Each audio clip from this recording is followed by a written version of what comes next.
प्रणाम, हमार नाम है जूली। रवा देख रहल बानी न्यूज़ 18 बिहार के खास शो बिहार के मन में काबा। चुनाव से पहले बिहार के राजनीति में कयासबाजी तेज हो गई बा और शाहाबाद के लेके सबसे बेसी सियासत हो रहल बा।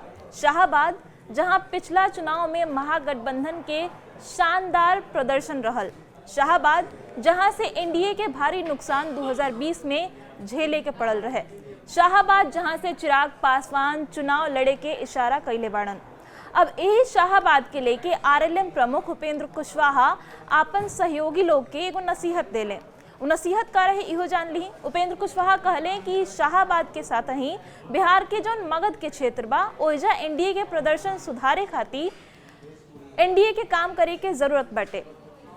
कुशवाहा नसीहत देले कि सीट के बंटवारा जल्दी से जल्दी होके के चाहिए, ताकि अगर सीट के बंटवारा हो जाई तो जेकर सीट मिली वो अपन तैयारी बढ़िया से कर सके। और बंटवारा करत घड़ी सामाजिक समीकरण के ध्यान में रखे के नसीहत भी उपेंद्र कुशवाहा देले। अब देखिए कि शाहाबाद में उपेंद्र कुशवाहा के मजबूत पकड़ मानल जाला। पिछला चुनाव में कुशवाहा गठबंधन से अलग होके चुनाव लड़ल रहन। मगध में भी उनका राजनीतिक जमीन बाटे ऐसा कहल जाला। कुशवाहा के साथ ही चिराग पासवान भी 2020 के विधानसभा चुनाव में अकेले चुनावी मैदान में रहन।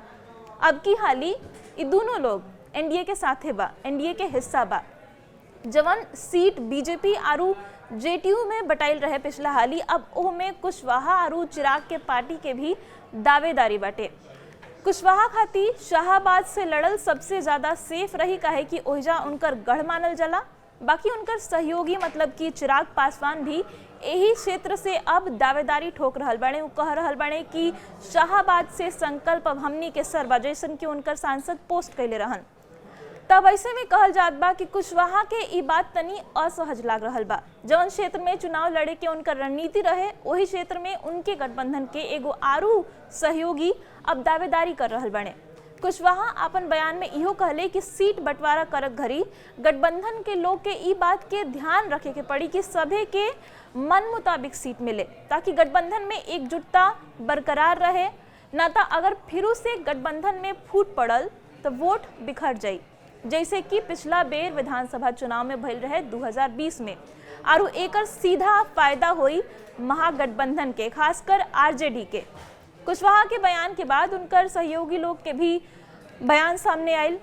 जेडीयू और बीजेपी के कहना बाटे कि केहू के कौनो शिकायत के मौका ना मिली, बाकी आरजेडी एह पर स्वाद ले रहल बा। आरजेडी के कहना बाटे कि एनडीए में जेडीयू और बीजेपी अपने आप सब मलाई खाए के फेर में बाटे और अपन सहयोगी लोग के 4 से 5 सीट दे के साइड करे के प्लानिंग हो रहल बा। चाहे वो मांझी के पार्टी हिंदुस्तानी अवाम मोर्चा होखे, चिराग पासवान के एलजेपी आरवी होखे, चाहे कुशवाहा के आरएलएम होखे।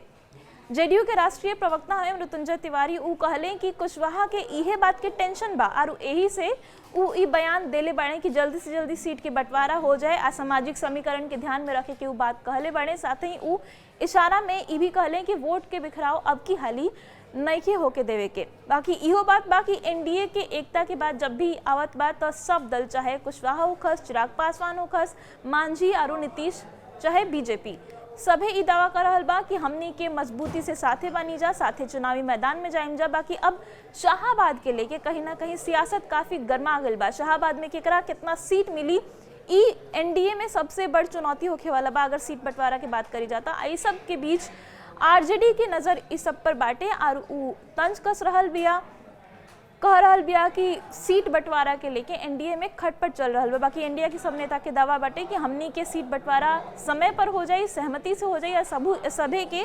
सम्मानजनक सीट मिली। रहुआ इस सब पर का सोचो तानी कमेंट में जरूर बताएं। बाकी अब खातिर वीडियो में अपने धन्यवाद।